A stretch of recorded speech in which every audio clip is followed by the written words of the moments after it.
Scared and confused teachers in some Florida counties are scrambling to comply with a new law championed by Governor Ron DeSantis. They're removing or physically covering the books in their classes because the law now requires classroom libraries be approved by a trained media specialist. Violations could be charged as a third-degree felony. Layla Santiago is live for us in Miami this morning. Layla, what in the world is going on here? All right, so Don, this is related to a law that actually took effect in July of last year, but as recently as just a few weeks ago, the Florida Department of Education was still putting out guidance. And you know, as I've been watching these school board meetings, you hear from parents that will tell you this is about transparency. This is about parents' rights. But I've also talked to parents and teachers that are using some of those words you just used, Don. They're saying that they're describing this as angst, fear, and confusion. Behind the covered wall of paper in this Manatee County classroom, books. Teacher Don Falls told us he covered the bookshelves out of concern for a new state law that requires all books in classroom libraries to be approved or vetted by a media specialist or librarian that is trained by the state. We were instructed last week that we were essentially had three choices as far as our personal libraries that are in our classrooms. We could remove them completely, box them up. We could cover them up with paper or some sort of something, or they could be entered into a database where the school district has all of the library books and all the other kinds of books. And if the book was in the system, then it could remain on the shelf open. Falls, who is part of a lawsuit against Governor Ron DeSantis regarding his Stop Woke Act, says it has all caused him and other teachers much fear and angst. But the district says it never instructed teachers to shut down classroom libraries. According to the school district, volunteers will be helping to catalog books in classroom libraries. If a book already has the green light, it can go right back on the shelf for students. But if it is not pre-approved, it must be vetted before a student can have access to it. We are going to make sure that parents have a seat at the table and that we protect their rights, because nobody is more invested in the proper well-being of kids than the parents themselves.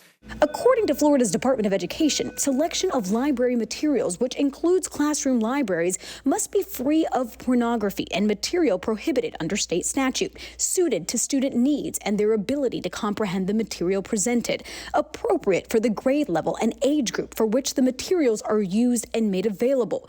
Violations can result in a third-degree felony.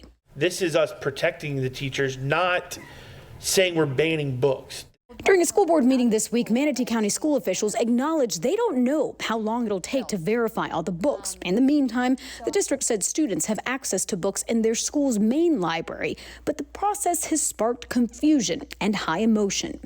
I would not suggest banning books. It's a slippery slope. This is good literature with value. Please do not ban books. During a school board meeting in Pinellas County, school officials confirmed they, too, are working to align policies with state requirements. School officials say a group of library media specialists reviewed 94 book titles over the summer. And that team did recommend 10 titles to be weeded out of our collections or moved to our adult-only resource library. There is appropriateness and there is inappropriateness. Where books are concerned, we have to really keep the minors in mind. You cannot substitute adult supervision. You just cannot. Adult supervision, parents, whether it be a guardian or grandparent, have to be aware of what the child is being taught. While some parents praise what they call parents' rights at work, others worry it's a slippery slope. Anytime you restrict access to information, to knowledge, it's censorship. I don't think there's any other way to categorize it.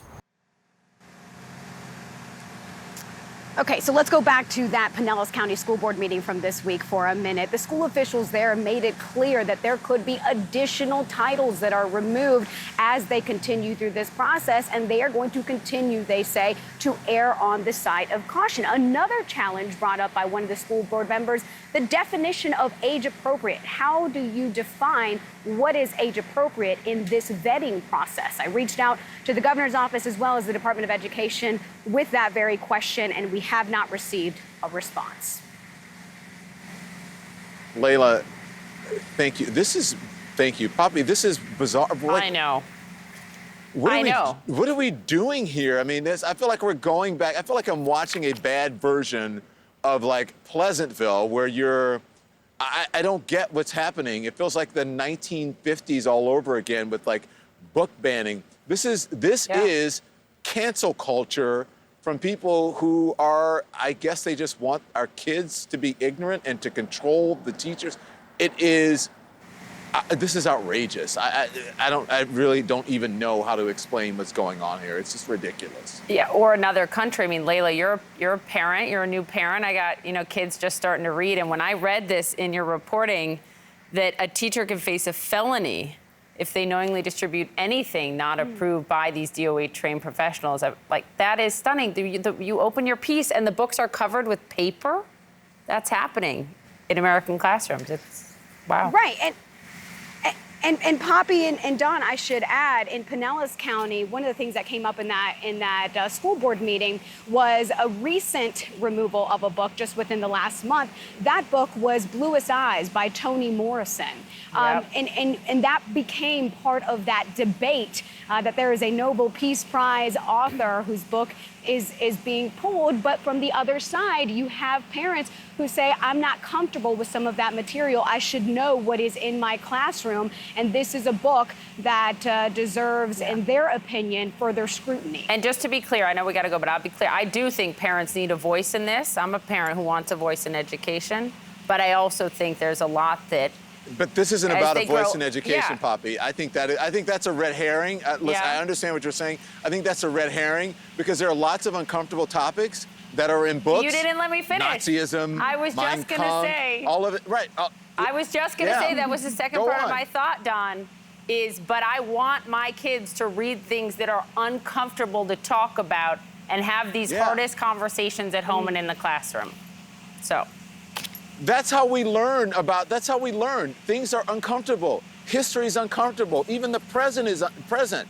The moment that we're in is uncomfortable. Being here in Memphis and discussing a man being beaten by police and 5 officers turning themselves in and who could possibly face charges, that is uncomfortable. Not everything is happy, happy, joy, joy.